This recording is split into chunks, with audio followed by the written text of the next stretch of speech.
بالله من الشيطان الرجيم.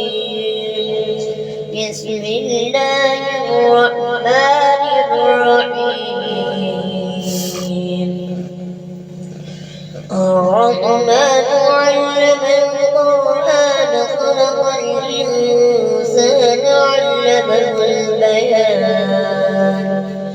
الشمس والقمر بحسبان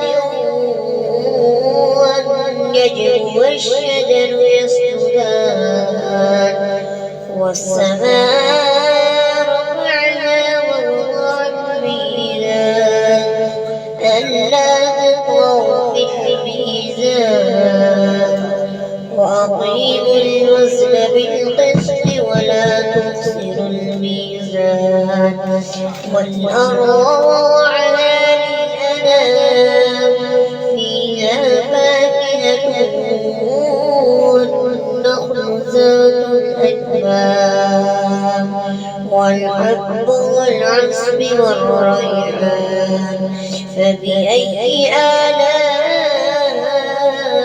ربكما تكذبان خلق الإنسان من صلصال كالفخار وخلق الجان من مارج من نار فبأي آلاء ربكما تكذبان رب المشرقين ورب المغربين فبأي آلاء ربكما تكذبان صدق الله العظيم.